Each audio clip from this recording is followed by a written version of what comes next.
اس وقت پاکستان کی سوسائٹی کا عالم یہ ہو گیا ہے، درندگی کا ماحول پیدا کر دیا گیا ہے۔ درندگی، بیگانگی، لا تعلقی، پڑوس میں کوئی ذبح ہو جائے، قتل ہو جائے، دہشت گردی ہو جائے، لٹ جائے، ساتھ والا گھر دروازہ بند کر کے بیٹھا رہتا ہے، اس کی آنکھ میں آنسو آنا تو دور کی بات، اس کا دل تڑپے دور کی بات، اسے تکلیف ہو دور کی بات، وہ اس مرتے ہوئے شخص کا حال ہی نہیں پوچھتا کہ کہیں مجھ پر کوئی مصیبت وارد نہ ہو جائے۔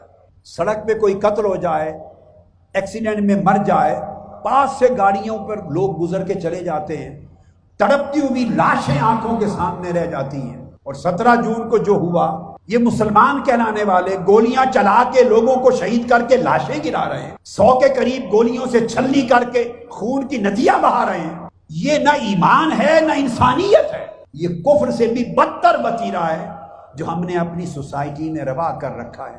اور کم سے کم وتیرہ یہ ہے کہ ایک گھر کو، ایک بندے کو دوسرے کی تکلیف کا احساس ہی نہ ہو، لا تعلق ہو جائے، ہم ایک دوسرے سے بیگانہ ہو گئے۔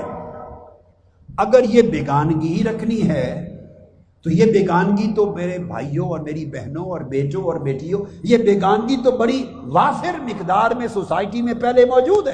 اگر منہاج القرآن کے سائے میں آ کر بھی ایک دوسرے سے بیگانہ رہنا ہے تو کیا ضرورت ہے آنے کی؟ چھوڑ دو، رفاقت کے فارم پھاڑ دو، کوئی رفاقت نہیں چاہیے، یہ ڈھونگ ہے، یہ فراڈ ہے۔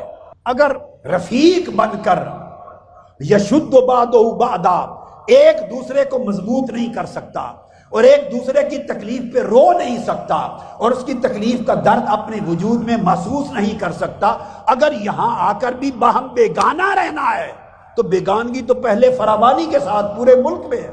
پھر اس مشن میں آنے سے کیا ملا آپ کو؟ ارے مشن تو میں نے اس لیے شروع کیا کہ بیگانگی سے نکلو اور یگانگت پیدا ہو جائے، ایک دوسرے کے بن جاؤ، دل ایک دوسرے کے لیے تڑپے، دلوں میں ایک دوسرے کے لیے رحمت، محبت، مودت، شفقت۔